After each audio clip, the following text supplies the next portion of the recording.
रथरे Sukhoi चका न्यूज़कोट परवर्ती प्रसंग जगन्नाथ रथरे Sukhoi jet tyre Kolkata ISKCON प्रसिद्ध जगन्नाथ रथयात्रा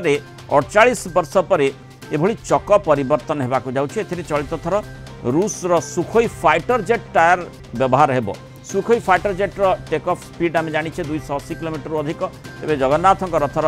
बेग तुलनात्मक भाव में ये कथाटी कहुच्छी जे 400 मीटर रही कथाटी जेहेतु गोटे सुखोई जेट्र टायर को एठी कहीं आम व्यवहार करवा से प्रश्नटी सामना को आसूँ कारण जगन्नाथ जो विश्व प्रसिद्ध रथयात्रा जहाँ पुरी रे होउछि ताहा परंपरा सम्मत एवं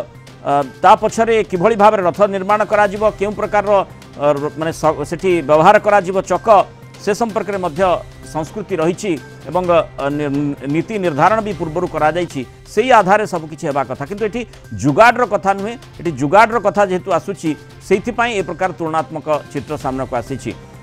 इस्कन रथयात्रा रे सुखोई चक लागिबा गोटे याकू जुगाड़ बोली कहुच्छी गत 15 वर्ष धरी कोलकाता इस्कन रथरे चकर समस्या थिला बोली कहुला गत वर्ष समस्या गंभीर होगा पर इस्कन कर्तृपक्ष नुआ चक भाव सुखोई जेट टायर को लगौछंती टायर पर इस्कन कर्तृपक्ष सुखोई टायर निर्माणकारी कंपनी सह जोगाजोग करथिले टायर कंपनी इस्कन ठू डिटेल्स मागिबा परे सेमाने मध्य चकित होइथिले रथरे फाइटर जेट्र टायर किभली लागिबो बोली चिंता करथिले पर इस्कन कर्तृपक्ष विस्तृत आलोचना पर टायर जोगै देबाकू कंपनी सहमति प्रकाश करथिला अधिक आलोचना करबा श्री जगन्नाथ संस्कृति गवेषक डॉक्टर हरिहर कानूनगो जोड़ी डॉक्टर कानूनगो स्वागत करबा आलोचना इठी माने पश्चिम कथा जदि आम देखिबा दीघा को नहीं चर्चा हला तापर पर सेठी जगन्नाथ धाम बारंबार कहवा सत्वे गजपति महाराज कहवा सत्वे एपर्यंत से संपर्क में कौन स्पष्ट सूचना आसीनी द्वितीय कथा हूँ जो भली इस्कन रथयात्रा को नहीं बारंबार आम देखुचे जे से संस्कृति गवेषक माने मत रखुंट गजपति महाराज तांकर स्पष्ट निर्देश रही किभली भाव में जो रथयात्रा को नहीं और रथयात्रा जितेबाला माने परंपरा अनुजाई करने कथा कहुच्छी से अंततः रथ चक जमती आम सगड़ी बोली जो रथ को कहू से रथर चकटी काठ निर्मित होगा कथा एठी जो चक व्यवहार करा जाउछि सुखोई चक ताकू आपण किभली भाव में देखुंट जय जगन्नाथ भल कथाटी आपण प्रश्न कले जे मानकर गोटे समय खराब बोधे आसला तेणु जगन्नाथ प्रति रथयात्रा जो चक जो सुखोई फाइटर जेट जो चक व्यवहार करुचंदी बाकी ट्रक रे ठाकुर नहीं जाऊना एत जिन कहीं बर्तमान खराब समय आसला ये हवा कथा नुहे संस्कृति सम्मत पूरा पूरी 100% भूल गुड़ा करने कथा नुहे यही आड़ बर्तमान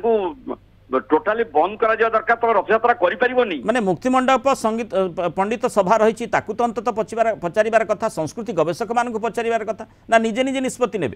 आज्ञा शुणु आदौ व्यक्तिगत भाव में निजे निष्पत्ति नबार अधिकार नहीं तमें जगन्नाथ को पूजा ये जदि कर शास्त्रीय मतरे कर विधि विधान नीति नियम अनुसार कर जहाँ आमर पुरी श्रीक्षेत्र पुरी धाम पुरुषोत्तम धाम जो परंपरा रथयात्रा रथ नुआ काठ संग्रह आसूची सेगुड़िक करवा दरकार तमें जगन्नाथ को ए प्रकार कर मत लगुच सुखोई जेट्र जो चक लगौन जहाज भाया करदे कि ट्रक रे नहीं जाना रथयात्रा कही पारिबानी ना जगन्नाथ को नहीं से रथ जाई परिबोनी रथ जगन्नाथ महाप्रभुंकर रथ रे ही ठाकुर विजय करिवे रथ कॉन्सेप्ट रथ चेतना होची बहु प्राचीन सनातन धर्म बा सनातन संस्कृति जेबेठारु आरंभ हेलानी जगन्नाथ संस्कृति जेबेठारु पुरी श्रीक्षेत्र पालित होउची सेबेठारु रथयात्रा रे केवल काठरे निर्मित रथ होउची आ सेही रथ को सेही रथयात्रा को साधारण भक्त माने बॉयकॉट करिबार आवश्यकता नाही कि निश्चय बॉयकॉट करिया उचित ताकू जो माने करूचंदी याकू जो माने प्रोत्साहित करूचंदी जगन्नाथ को नबा जो प्रकार ये जो भाव रे करूचंदी याकू संपूर्ण विरोध करा जिबा दरकार रथयात्रा तमे करि परिबोनी रथयात्रा जो करिवो नीति नियम अनुसार करिवो विधि विधान अनुसार करिवो कारण अंततः सेठी सुखोई चक लगेई कि आपण रथयात्रा करिवार कोनसी यथार्थता नाही संस्कृति सम्मत नुहे परंपरा सम्मत नुहे से दिगटी को निश्चय चिंता करने को पड़े। बहुत धन्यवाद डॉक्टर हरिहर कानूनगो आलोचना रही मतामत।